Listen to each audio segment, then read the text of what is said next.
কুমিল্লায় সমাবেশে রাজনৈতিক দলগুলোকে কড়া বার্তা দিলেন উপদেষ্টা আসিফ মাহমুদ। ভারত প্রসঙ্গে বলেন, ভারতের সঙ্গে কথা হবে চোখে চোখ রেখে, মাথা নিচু করে না।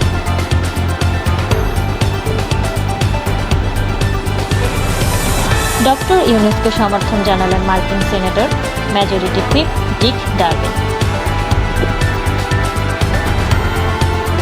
সম্পর্ক এগিয়ে নিতে সম্পৃক্ততা অব্যাহত রাখার প্রতিশ্রুতি ভারতের।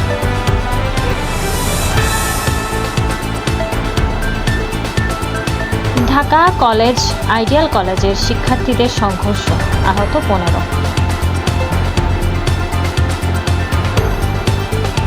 ক্রিকেটারকে লাথি মারলেন হাথুরু, কোচের পিটুনির শিকার একাধিক ক্রিকেটার। শুনছিলেন শিরোনাম, এখন বিস্তারিত। অন্তর্বর্তী সরকারের যুব ও ক্রীড়া এবং শ্রম ও কর্মসংস্থান মন্ত্রণালয়ের উপদেষ্টা আসিফ মাহমুদ সজীব ভুইয়া বলেছেন, একটি স্বাধীন ও সার্বভৌম রাষ্ট্র হিসেবে ভারতের সঙ্গে কথা হবে চোখে চোখ রেখে, মাথা নিচু করে নয়। কথা হবে মাথা উঁচুড়ে করে। কথা বলতে হবে সমুন্নত সম্মান। ভারত এতদিন একটি দলের সঙ্গে কথা বলেছে, কিন্তু এখন আর তা হবে না। এদেশের জনগণ পররাষ্ট্রের নীতির ক্ষেত্রে যে সিদ্ধান্ত নেবে সেটি রাষ্ট্র বাস্তবায়ন করবে। সুতরাং জনগণের বুকে গুলি চালিয়ে বাংলাদেশকে পেছনে ফেলার যে প্র্যাকটিস তারা এতদিন ধরে করে এসেছে, সেখান থেকে সরে আসতে হবে। মঙ্গলবার বিকেলে কুমিল্লা টাউন হল মাঠে বৈষম্য বিরোধী ছাত্র আন্দোলনের আয়োজনে জুলাই অভ্যুত্থানের শহীদদের স্পিরিটকে ধারণ করে দুর্নীতি, চাঁদাবাজি ও সন্ত্রাসমুক্ত বাংলাদেশ পুনর্গঠন এবং রাষ্ট্র সংস্কারের লক্ষ্যে মতবিনিময় সভায় প্রধান অতিথি হিসেবে উপস্থিত থেকে তিনি এসব কথা বলেন। যারা সীমান্তে এখনো আগের নতজানু সরকারের কথা ভেবে হত্যা অব্যাহত রেখেছে, তাদেরকে আমরা স্পষ্টভাবে দেশের জনগণের পক্ষ থেকে একটি স্টেটমেন্ট দিতে চাই। এতদিন ভারত এদেশে শুধু একটি সরকার, একটি দলের সাথে কথা বলতো, সেটি হচ্ছে আওয়ামী লীগ। এখন আর সেই সুযোগ নেই। এখন কথা বলতে হবে দেশের জনগণের সাথে। জনগণ পররাষ্ট্রনীতির ক্ষেত্রে যে সিদ্ধান্ত নিবে সেটি এই সরকার বাস্তবায়ন করবে। সুতরাং জনগণের বুকে গুলি চালিয়ে, জনগণকে হত্যা করে, বাংলাদেশকে আগ্রাসনের শিকার করে যে প্র্যাকটিস তারা এতদিন ধরে করে এসেছে, সেখান থেকে সরে আসতে হবে।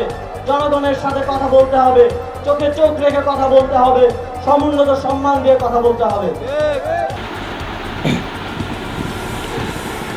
শান্তিতে নোবেল বিজয়ী অধ্যাপক ডক্টর মোহাম্মদ ইউনূসের নেতৃত্বাধীন বাংলাদেশের অন্তর্বর্তী সরকারকে সমর্থন জানিয়েছেন মার্কিন সিনেটর মেজরিটি হুইপ ডিক ডারবিন। মঙ্গলবার এক সংবাদ বিজ্ঞপ্তিতে বলা হয়, হুইপ গতকাল সোমবার ওয়াশিংটন ডিসিতে মার্কিন সিনেটে ফ্লোর নিয়ে বাংলাদেশের ক্ষমতাচ্যুত প্রধানমন্ত্রী শেখ হাসিনার হাতে কয়েক দশক ধরে হয়রানির শিকার হওয়া ডক্টর ইউনূসের প্রতি সমর্থন জানান। ডক্টর ইউনূসের প্রতি সমর্থন জানিয়ে ডারবিন বলেন, আমি আজ তাকে আমার পূর্ণ সমর্থন দিতে যাচ্ছি। আমি তাকে বিশ্বাস করি। আমি 20 বছর আগেও করেছি এবং আজও করছি। আমি প্রেসিডেন্ট বাইডেনকেও তাকে সমর্থনে অনুরোধ করছি। ডক্টর ইউনূসকে চিনি। তিনি তার হৃদয়ে বাংলাদেশি জনগণের জন্য সর্বোত্তম কল্যাণ লালন করেন এবং এই চ্যালেঞ্জিং সময়ে তিনি সর্বোচ্চ চেষ্টা করবেন। ডারবিন বলেন, গত মাসে আমার বিস্ময়ের কথা কল্পনা করুন। জনগণের ব্যাপক বিক্ষোভের মুখে হাসিনা অবশেষে বাংলাদেশের প্রধানমন্ত্রীর পদ থেকে পদত্যাগ করেন এবং যে ছাত্ররা বিক্ষোভের নেতৃত্ব দিয়েছে তারা দাবি করে যে তাদের দেশের নেতা হবেন কেবলমাত্র ডক্টর মোহাম্মদ ইউনূস। সে একই অর্থনীতির অধ্যাপক যার সঙ্গে 20 বছরেরও বেশি আগে আমার দেখা হয়েছিল। আমি তার সৌভাগ্যের কথা শুনে তাকে ফোন করি। তিনি উচ্ছ্বসিত ছিলেন। তিনি বিশ্বাস করেন যে দেশের মানুষ এই ঐতিহাসিক সুযোগে কাজে লাগাতে প্রস্তুত। ভারত বাংলাদেশ সম্পর্ক আরও গভীর করার লক্ষ্যে অন্তর্বর্তীকালীন সরকারের সঙ্গে ঘনিষ্ঠভাবে কাজ চালিয়ে যাওয়ার প্রতিশ্রুতি দিয়েছেন ঢাকায় নিযুক্ত ভারতের হাই কমিশনার প্রণয় ভার্মা। মঙ্গলবার দুপুরে পররাষ্ট্র মন্ত্রণালয়ের সচিব মোহাম্মদ জসিমউদ্দিনের সঙ্গে বৈঠক শেষে সাংবাদিকদের সঙ্গে কথা বলেন প্রণয় ভার্মা। তিনি বলেন, দুই দেশের জনগণের অভিন্ন আকাঙ্ক্ষা শান্তি, নিরাপত্তা ও উন্নয়নের জন্য আমরা বাংলাদেশের সরকারের সঙ্গে নিবিড়ভাবে কাজ করছি। বহুমুখী খাতের সম্পর্ক এগিয়ে নিতে আমরা আমাদের সম্পৃক্ততা বজায় রাখব। আমাদের জন্য এটি অত্যন্ত গুরুত্বপূর্ণ সম্পর্ক এবং আমরা আগামী দিনগুলোতে এই সম্পর্ককে আরও এগিয়ে নেওয়ার অপেক্ষায় আছি।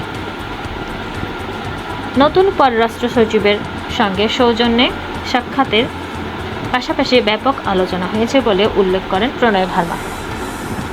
তবে ভারতের সীমান্তরক্ষী বাহিনী বিএসএফ এর গুলিতে বাংলাদেশে নিহত হওয়ার ঘটনায় প্রশ্ন উঠালে তিনি তা এড়িয়ে নেন। এই বিষয়ে এক প্রশ্নের জবাবে প্রণয় ভার্মা শুধু বলেন, এই নিয়ে ইতোমধ্যে পররাষ্ট্র উপদেষ্টা কথা বলেছেন। এরপর তিনি ডায়াস ছেড়ে চলে যান।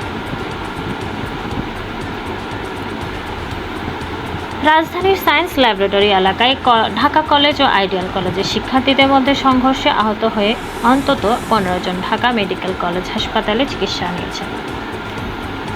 মঙ্গলবার দুপুরে দফায় দফায় রাজধানীর এই দুই কলেজের শিক্ষার্থীদের মধ্যে সংঘর্ষ হয়।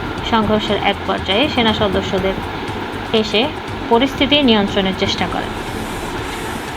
প্রায় 1.5 ঘন্টা ধরে তাদের এই সংঘর্ষের কারণে সায়েন্স ল্যাবরেটরি থেকে নীলক্ষেত মোড় পর্যন্ত সড়কে যান চলাচল বন্ধ হয়ে যায়।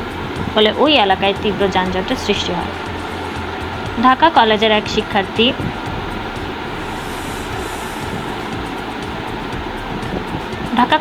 শিক্ষার্থী জানান, আজ সকালে ঢাকা কলেজে একাদশ শ্রেণীর শিক্ষার্থীদের নবীনবরণ অনুষ্ঠান ছিল। সেখানে আইডিয়াল কলেজের কয়েকজন শিক্ষার্থী এসেছিলেন।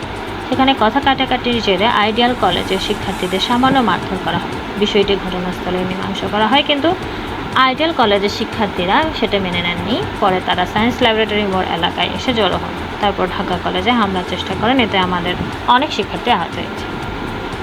অপরদিকে আইডিয়াল কলেজের শিক্ষার্থীদের অভিযোগ, ঢাকা কলেজের শিক্ষার্থীরা আমাদের ক্যাম্পাসে এসে ভাঙচুর করে এবং আমাদের কলেজের বিলবোর্ড খুলে নিয়ে যায়। পরে তাদের সঙ্গে কয়েক দফায় ধাওয়া পাল্টা ধাওয়া চলে। ঢামেক হাসপাতালের পুলিশ ক্যাম্পের ইনচার্জ পরিদর্শক মোহাম্মদ ফারুক জানান, ঢাকা কলেজে আইডিয়াল কলেজ শিক্ষার্থীদের মধ্যে সংঘর্ষের ঘটনায় দুই কলেজের বেশ কয়েকজন শিক্ষার্থী আহত হয়ে ঢাকা মেডিকেলে চিকিৎসাধীন আছেন। আহতরা অনেকে চিকিৎসা নিয়ে চলে গেছেন, আরও অনেকে চিকিৎসা নিচ্ছেন। বাংলাদেশ জাতীয় ক্রিকেট দলের কোচ হাতুরুর বিরুদ্ধে একাধিক ক্রিকেটারকে শারীরিক লাঞ্ছনার অভিযোগ, তথ্য প্রমাণ সহ বিসিবিকে অবহিত করার কথা বললেন আলোচিত সাংবাদিক ও কন্টেন্ট ক্রিয়েটর রিয়াসাত আজিম। I have the classified evidence. এর আগেও আমি বলেছি যে আমার কাছে প্রমাণ আছে, ফুল প্রুফ এভিডেন্স আছে আমার কাছে। জাতীয় দলের ক্রিকেটারদের সাথে কোচ কি করেন, কিভাবে মারেন, কতটা তারা অসহায় বোধ করেন, কাউকে বলার সাহসটুকু পান না, মুখ বুঝে খেলে যেতে হয়। জাতীয় দলে থাকলে এটা মেনে নিতে হয়, সেই প্রমাণগুলো আমার কাছে আছে। বাংলাদেশ ক্রিকেট বোর্ডের দৃষ্টি আকর্ষণ করছে, আমি ক্রিকেট বোর্ডের আঙিনায় দাঁড়িয়ে